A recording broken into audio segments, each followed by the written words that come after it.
I'm here with my wife. So word. Hold on.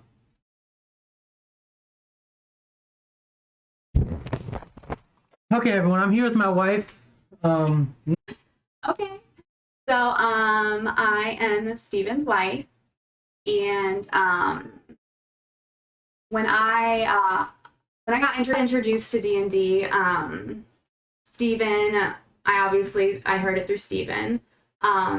I'm sure he's told the story a million times, but we were in Virginia. He was on a deployment, and we were able to go with him. And this was like peak pandemic. I think literally like 2 days after we got there, they announced it was a pandemic.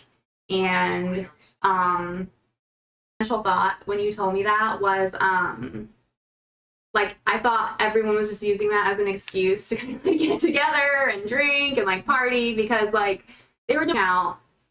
And so you kind of just kept talking about it.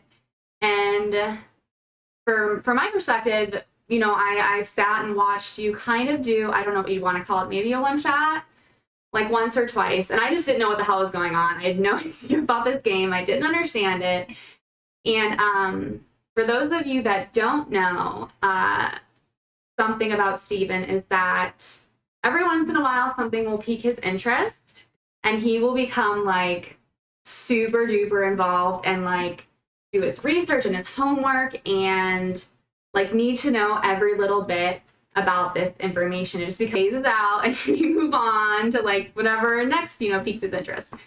But with like D&D, it just wasn't going away. It was totally opposite and just like talking about it more and more. So at this point, I just kind of was like, okay, I'll be supportive. This is like a fun thing for you and your friends.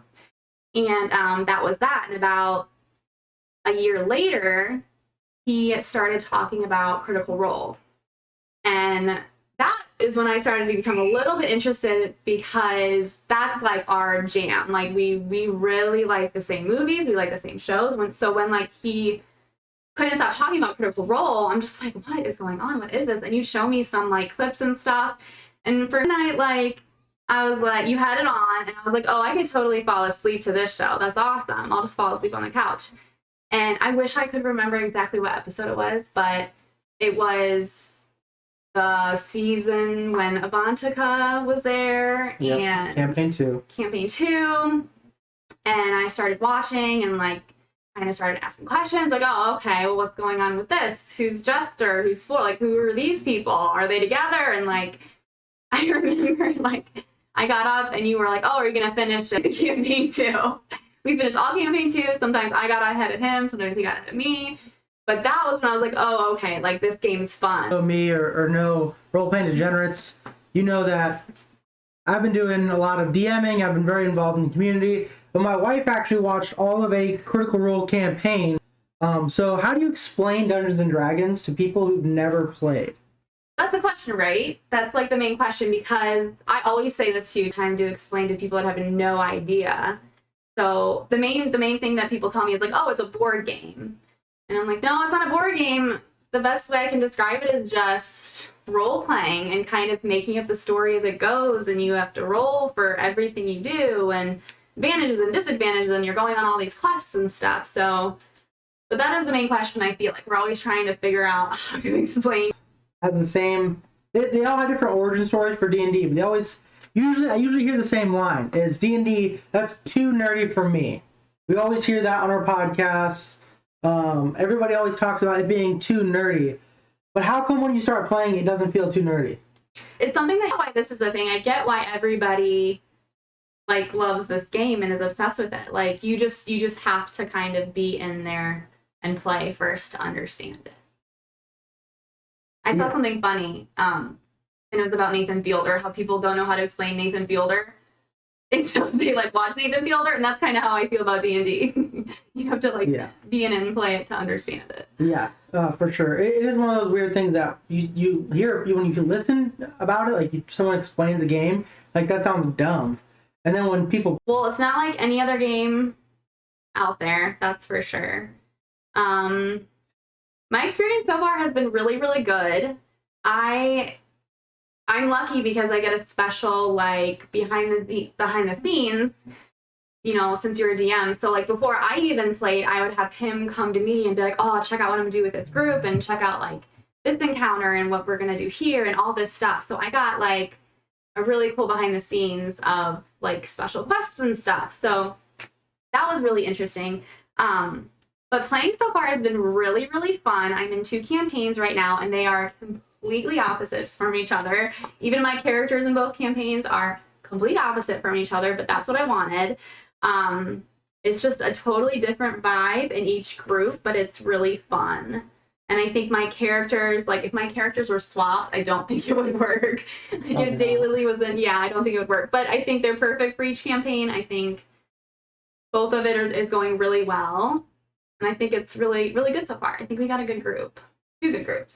So what is it like being married to the DM? Like I said, it's really good because so the main thing I struggle with in D&D is creating a character. I am not a creative person at all. I really, really struggle with that. It takes me a really long time to find a character. About being married to a DM is if I have questions or like something I want to do or like with my backstory, I mean, you're right there. You can literally just like, hey, what do you think of this? Hey, like, wouldn't this be cool if like she could do this in the future or in the past or whatever? So like with Mika, the only thing I had with Mika is just her name and one other thing that I don't want to say because I don't know who else is listening, but I only had 2 things to go off of Mika. And that was it. That's what I started with her. It was just her name. Now we're like, okay, just like tell me what I need to know. What am I supposed to do? Like go over spells with me, go over the rules with me. Can I do this? Can I do that? So that's definitely a perk of being married to a DM.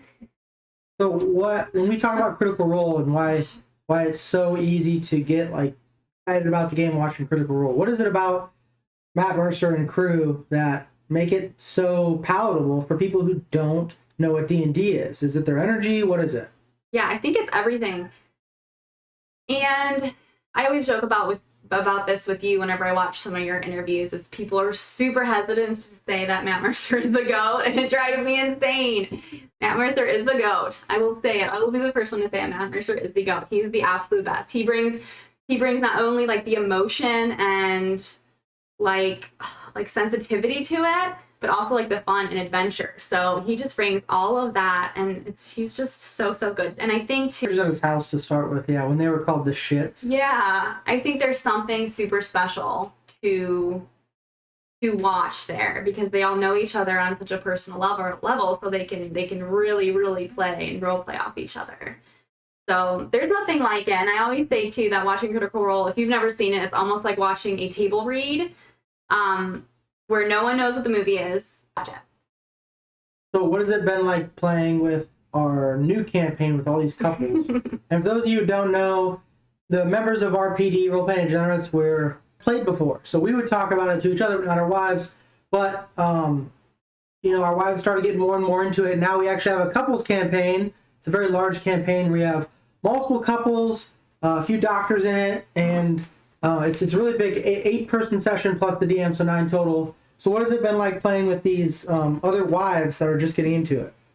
It's super fun because the other campaign intimate, I feel like for you, and this group, I actually have like a close friend, you know, that I have from church, and like we're just super close. So that's really, really fun and really special. And on top of that, like I add to the game and such a different energy.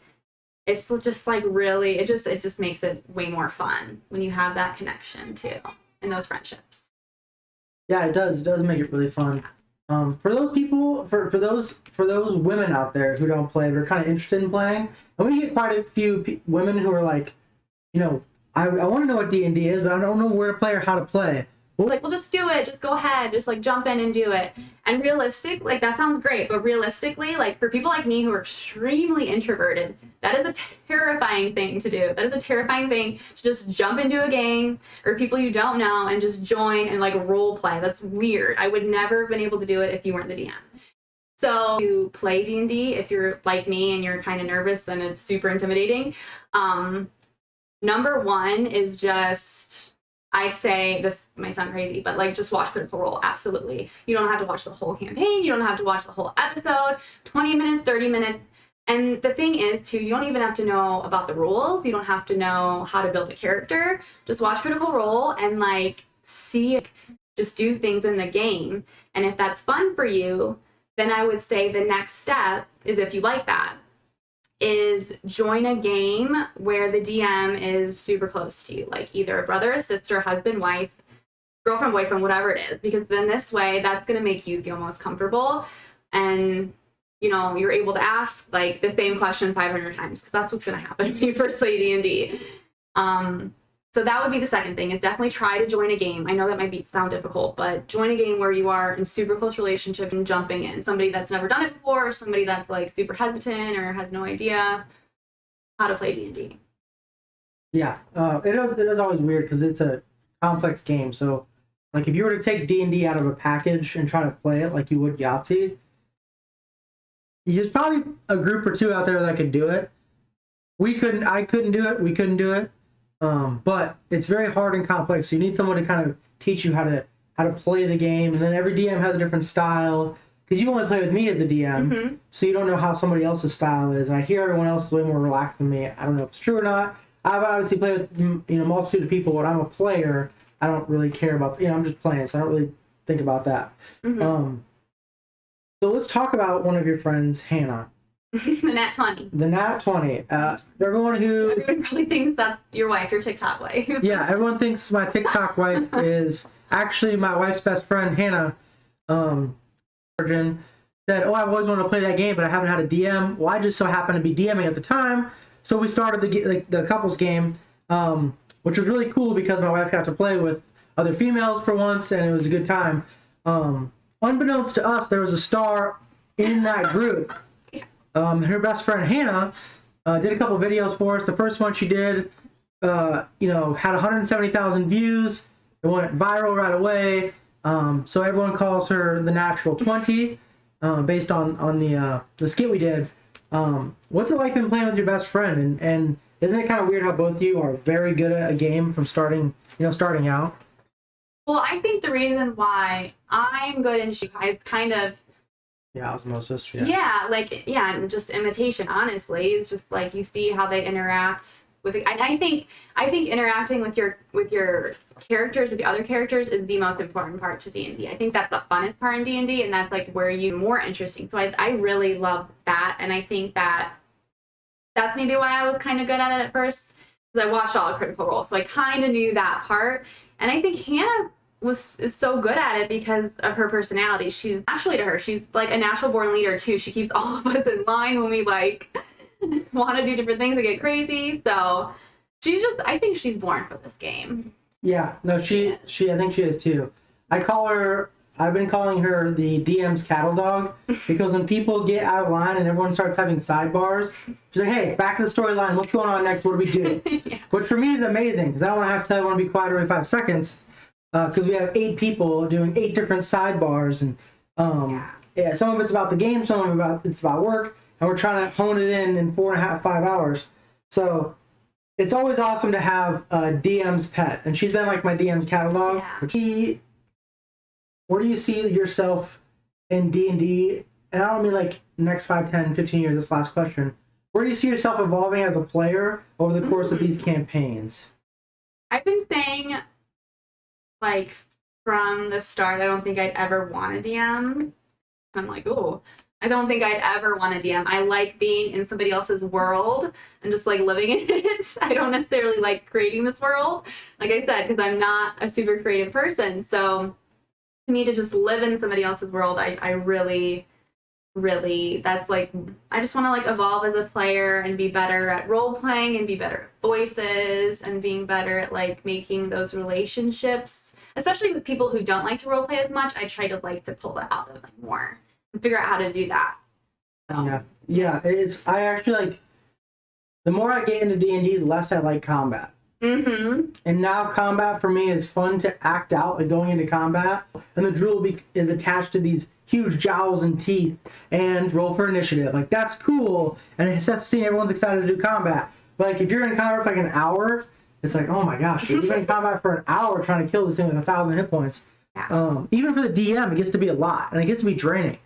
Like after a D&D session, how do you feel? Oh, I'm exhausted. Exhausted. I feel like you literally were out there battling like Yes. a dragon, fighting for real. Yes. Really do. It's very strange. Yes, it is. So let's talk about the Fan Expo next year. We're going to the Fan Expo. Mm-hmm. October timeframe, we're going to get with a travel agent and set it up. What are your expectations for the Fan Expo next year? Because you've never gone. We're taking a massive group to the Fan Expo next year. Hopefully Hannah and all them can go, which they said they would. So we're gonna take a big group. We're gonna play a lot of D&D. I don't have any expectations. I'm just excited to all go together and like experience this world together. I think that's gonna be super fun. I'm looking forward to seeing like what celebrities are there. I think that's really cool and really fun to see. And all like the cosplay and stuff. I'm just excited for everything. I don't know what to expect. I have no idea. So I really don't have any expectations. I'm just excited. Yeah, excited for next year. That's gonna be. If anybody else is going to the Fan Expo in Chicago next year, hit us up. I have a sweet Vox Machina one. It doesn't have that many prints out there. I just don't have it up yet, but I'll show you guys next time. So if one of your character dies in the campaign, what's your reaction gonna be? Okay, so like I said before, I'm not creative at all. And it takes me a super duper long time to create this character. But I think a pro to that is because I spend so much time and energy and hours of trying to figure her out and figure out how I want to. And what I like to do, since it's really hard for me to create, like when we first played and Cisco just showed your super pair and figure out how I want to play her. And what I do is I take bits of people that I see from different movies or shows, like Minka. Inspiration. Yeah, for inspiration. So Minka, I really wanted to do like a Luna from Harry Potter. And then for Daylily, the only thing that comes to mind for Daylily is the redheaded Wedding Crashers. I find you. Yeah. So that's what helps me like figure out my characters and kind of just at least like a little bit of a vibe. But I would be absolutely crushed if one of them died. I really, really would. That's why. Who's going to be the first one to cry in the campaign, do you think? I almost cried last time when you were talking about the dream. The dream. Yeah, I would say because technically the way Matt Mercer does it is he'll play a small session with different groups that are coming together, so they already know what's up, and we kind of did that. Yeah. So we did one session with half the group, and the next session with the full group. So what I would say is that we already did that. So that was our first full session. Okay. And for those of you who are listening, we had a new player. We had 4 new players, really. 2 of them that were brand new to D&D that session, and then 2 of them that were new the session before. But this is the first time we were all together. So we have about 5 players that only have a couple games under their belt. And one of the ones that was brand new playing, her name is Leah, Chris's wife. I decided to really push the boundaries with her as a new player and give her a dream that was kind of gut-wrenching based on her backstory. And it wasn't like, and then after that, it's like it unlocked her game. After post-dream, Leah had an amazing game. She's super charismatic. That even rolling not that well would work, so I let it go. Not 100%, but I let it go within the realm of what makes sense. And then she finds something that nobody else found, and it was kind of obvious. So it was one of those situations where I felt like she killed it. She killed it at the end. I was super shocked by that. And I can tell the character that she's playing is, I would think, already like kind of hard to play because it's not a super charismatic, like out there like Daylily. She's very super reserved. But she killed it at the end. She was like MVP of that session, I think. Yeah, she did very well. It was very good. So you're currently playing a rogue and a sorcerer, which are wildly different classes, and you're playing a fairy, and you're playing a drow.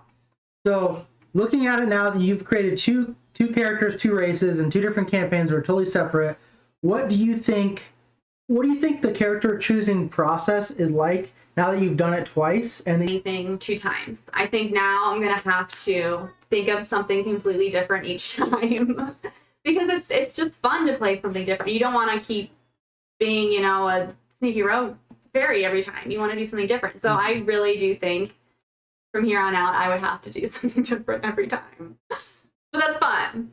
That's the whole point, right? yeah, I mean that's how I feel about it. Although as a DM, I don't get to play that often. So when I do get to play, I bring out NPCs. Oh, and for those of you who don't know, I just got word. October 30th, Bonus Mom, who is a 75-year-old retired person. I don't really know her profession. Her husband was a preacher. But 30th, so check that out because I'm super excited. I will be playing an NPC from our campaign, so also check that out. I love Bonus Mom. Bonus Mom is She's great. amazing. Yeah. I love her. Shout out to her. She's the best. So let's talk about women versus men and how they play different in the game. You have an experience with playing with just men, and you have an experience playing with a collection of women and men. They look pretty cool. Yeah. And then the mixed group. What are the differences and what are the same things that they would do together? So totally different. It's a totally different end group. Is very, let's focus on battling. Let's focus on point A to point B. Let's not do anything extra. Let's not have any conversations. Let's, you know, it's like you mentioned one thing. Let's figure out what that is. Let's go with that. Super just wanting to kill things. Not a lot of dialogue. Not a lot of role playing. Which is still Lost our light. Is still, which is still really good. It's just different. And then with the group where there's some females in there, it's just the energy is like tenfold. It's just so much energy. There's so much conversation.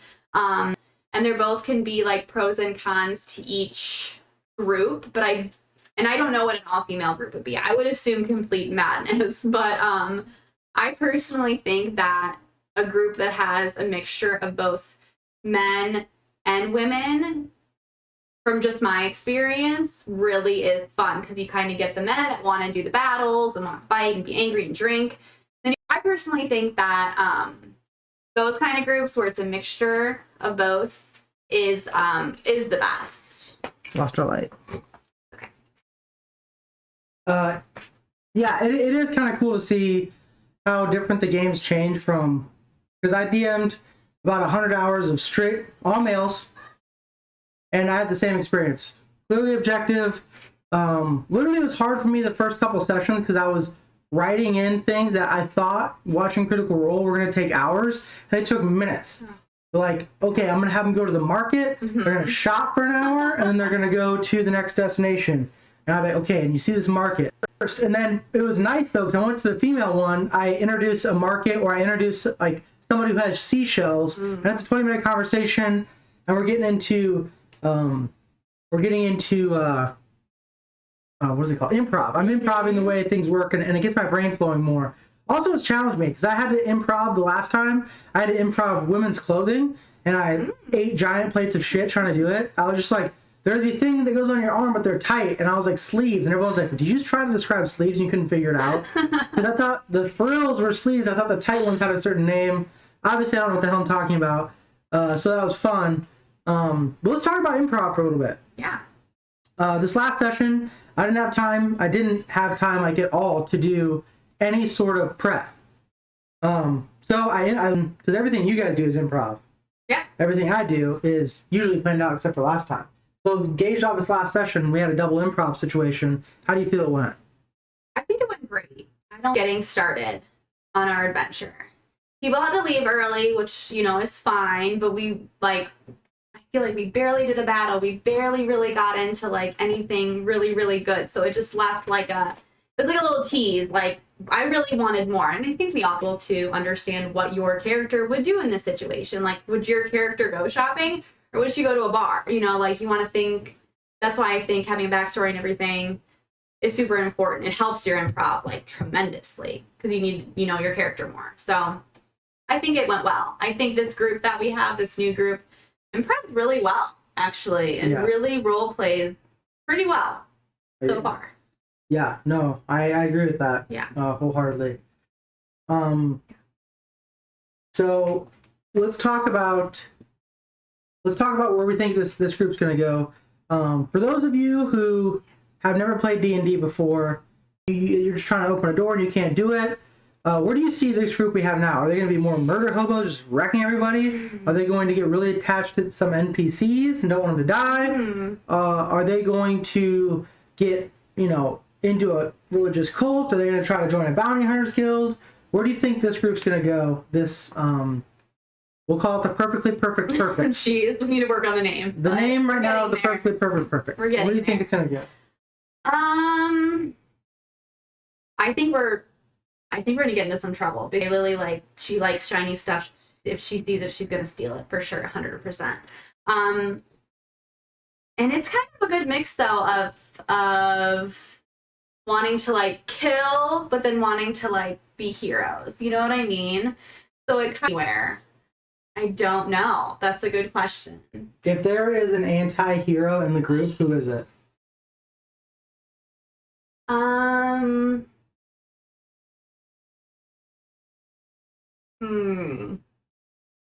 Cool. I think it could be Cisco's character. Mm-hmm.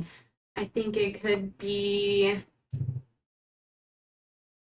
Chris is sneaky too. His character, Dick. I think he's a sneaky dick. Yeah. I think he's a sneaky dick. So I have my eyes on Dick. I have my eyes on people. The two main. But Dick People is Norma's top anti-hero. Who knows? It could be any one of us at this point. Who knows? Could be. Let's talk about the online community. And you kind of had somewhat of a backseat as I speak to people like Haley from D&D Family. We have Lola and Sawyer. Lola and Sawyer, who have the Crit Knit podcast. Bonus Mom. There's so many people I've talked to.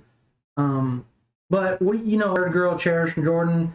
How do you see the community so far that you've been in contact or third person contact with? And where do you see yourself getting more involved with those individuals? Maybe playing some one shots with some other groups? Yeah, so for me, I'm not as involved in the online community as you are. I think. Although you did join Discord. I did join Discord, so I kind of have that perspective. And everyone's just so nice and welcoming. So that's, I'll come to you and be like, oh, they were really, really good. I love them. They were awesome. As far as playing online games, I don't think that is my thing. I prefer intimate, in person, IRL in real life type things.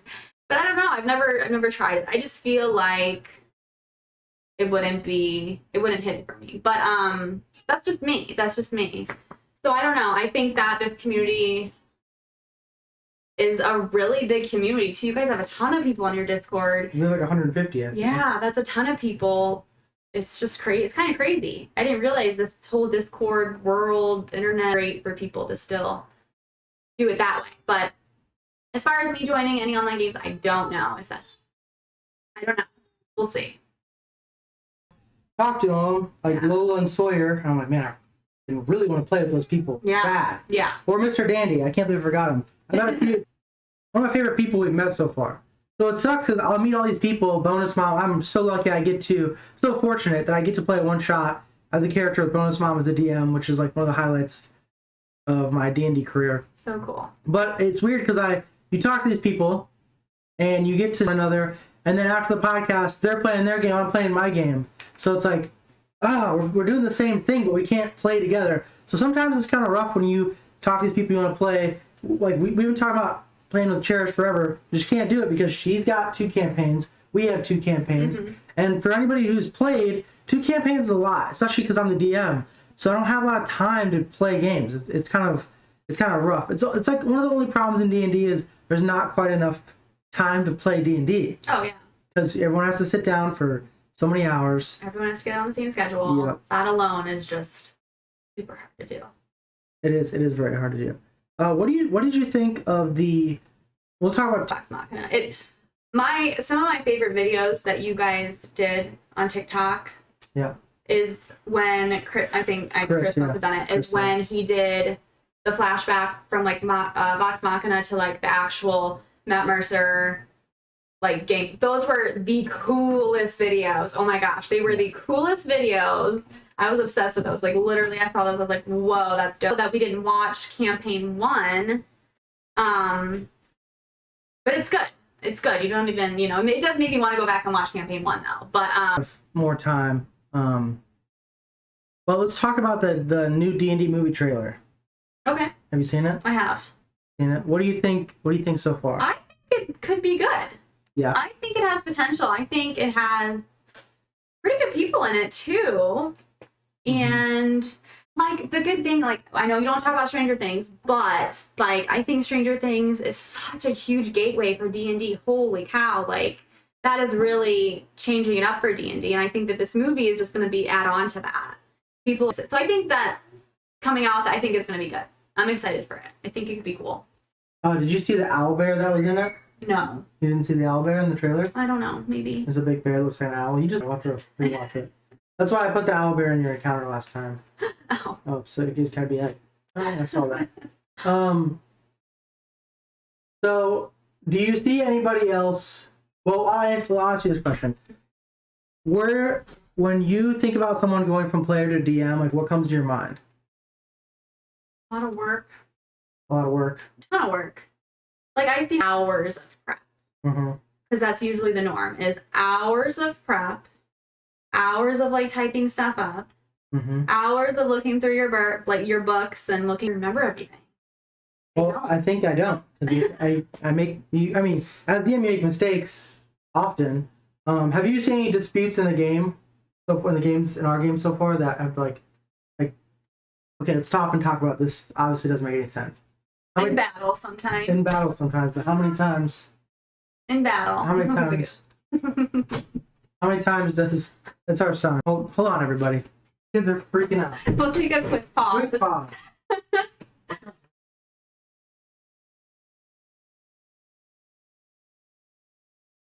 No one's crying, so that's always a plus.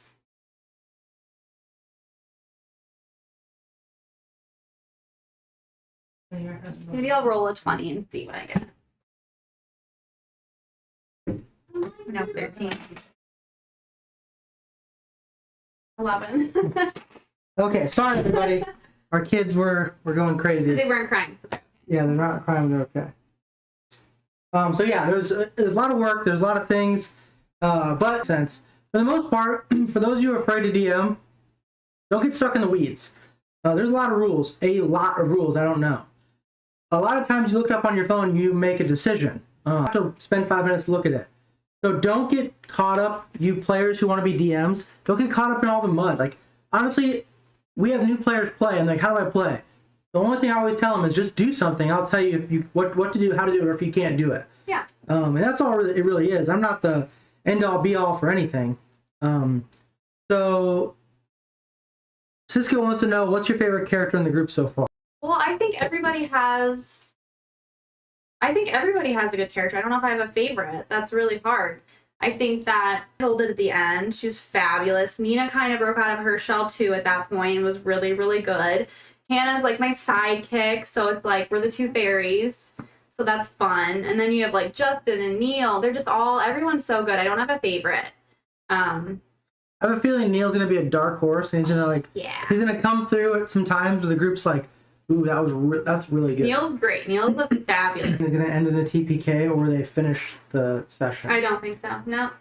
No, but the other one. What do you thought? I think the other ones we're all gonna die. Yeah. Brilliant fate. I think we're all gonna die because we have no healers and it's all men, and they just. Mika might just be in the background, just. Well, once they die, you're screwed. Yeah. But this group, I don't think so. I think it's a good mix of people who will stop and think, and people who are just kind of charge, and then we'll have to save them at the end. But as all heard it here, there's going to be no deaths in this group. Would you prefer a DM who did stuff that's like, okay, you died, but I'll let you in. Do you want somebody who's like, oh, it's just about role play and having fun, or somewhere in the middle? Somewhere in the middle for sure. And I think, like I said, the GOAT does it the best. I think Matt Mercer does it the best. And usually when people die, they die, right? Well, except in some cases. In campaign 1, there's a lot of. I think that was like his learning experience, because there was a situation where Keyleth jumped off of a cliff at over 240 feet to her death.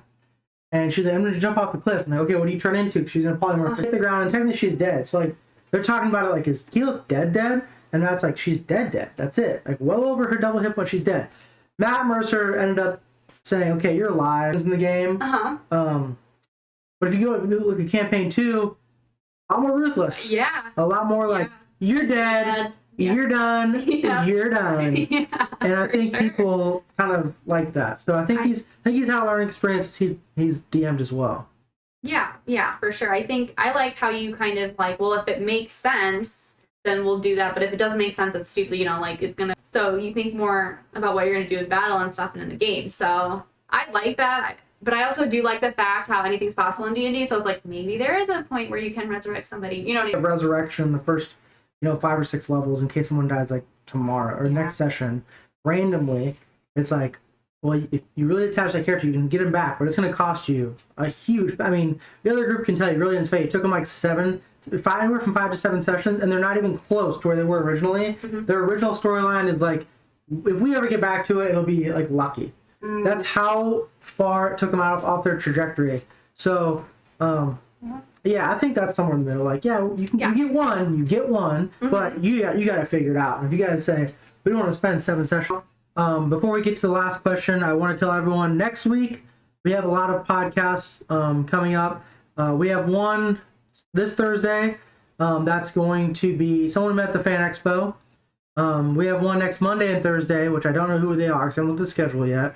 But next Wednesday, it looks like, or time frame. Oh, Friday. Next Friday, it'll be here again. It'll be with me and Norma, but this time the Natural 20 herself is going to join us. Hannah, the Human Natural 20, is going to be sitting in between us. We're going to move this session that was like a whole, like she watched all of campaign 2, which is 114 episodes, 3 to 5 hours depending, and she saw an entire story. For those of you who, sorry guys.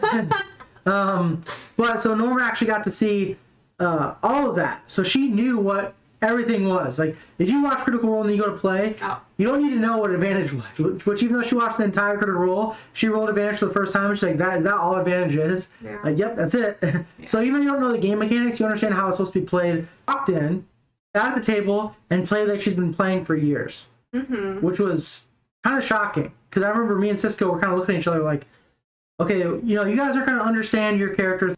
Hannah and Norma start role-playing heavily, and it kind of caught me off guard. Me and Cisco looking at each other like, holy crap. Like, it's like when, like that movie with Tom Hanks where he's like the producer for those kids trying to be the one-hit wonders. They're actually called the Wonders in the show.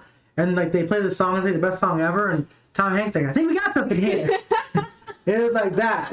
We're gonna stream it eventually. Yeah. Don't worry. It's looking like we're gonna have all the equipment, but our AC went out, so we had to spend $5,000 on that. Next time. But next time maybe. Or one last question I'd like to ask all the guests is, where do you see yourself with D&D in 5, 10, and 15 years?